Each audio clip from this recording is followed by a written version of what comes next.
গেল, কারণ এই একটা গানের জন্য কতটা কাঠখড় পোড়াতে হয়েছে তাকে। তিনি কি সেদিন জানতেন এই গানটি একদিন প্রত্যেক ঘরে ঘরে ঈদের বার্তা পাঠাবে? রমজান শেষ হওয়ার সাথে সাথে বেজে উঠবে টিভিতে এই গান। তার 2 পরে ছিল রোজা, গানটির লেখার 4 দিন পর রেকর্ডিং করে ফেললেন। গানটি তখনও তার মুখস্থ হয়নি। গানটি চলবে কিনা এটি নিয়ে গ্রাম্যফোন কোম্পানিও ছিল বেশ আশঙ্কায়। তবে এই গানটি নিয়ে কাজী নজরুল ইসলাম ছিল বেশ রোমাঞ্চিত।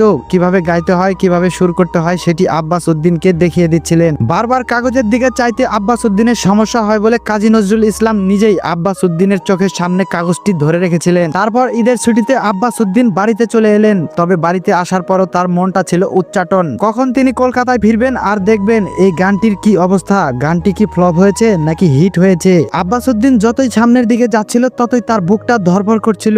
এই গান যদি ফ্লপ হয় তাহলে জীবনে কখনো ইসলামিক গানের কথা কাউকে বলতে পারবো না, কোনো কোম্পানিও ইসলামিক গান আর করতে চাইবে না। এরকম সুযোগ একবারই আসে, আর কখনো ইসলামিক গানের কথা বলাও যাবে না। ঠিক সে সময় একজন গেয়ে উঠলেন, ওমন রমজানের ওই রোজার শেষে এলো খুশির ঈদ।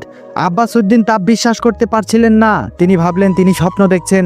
তারপরে ছেলেটি আবার গেয়ে উঠলেন, ওমন রমজানের ওই রোজার শেষে এলো খুশির ঈদ। আব্বাস উদ্দিন তখন আরো খুশিতে আত্মহারা হয়ে ওঠে এবং দৌড়ে চলে যায় কবি নজরুল ইসলামের বাসায়। সেখানে যাওয়ার পর দেখলেন কবি নজরুল ইসলাম দাবা খেলছেন। এমনিতেও কবি নজরুল ইসলাম দাবা খেলার সময় এদিক সেদিক তাকান না। তবে সেদিন আব্বাস উদ্দিনকে দেখার পর দৌড়ে কাছে এসে জড়িয়ে ধরলেন আর বললেন, আব্বাস, তোমার গান তো সেই রকম হিট। এই গানটি যেন প্রত্যেকের শৈশবের সাথে মিশে আছে। এই গানটি শুনলে মনে হয় হ্যাঁ, ঈদ চলে এসেছে। যাই হোক, সকলকে আমার পক্ষ থেকে ঈদের অগ্রিম শুভেচ্ছা।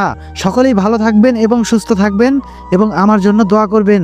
সকলকে জানাই ঈদ মুবারক। দেখা হচ্ছে পরবর্তী আবার নতুন কোনো ভিডিওতে। আল্লাহ হাফেজ।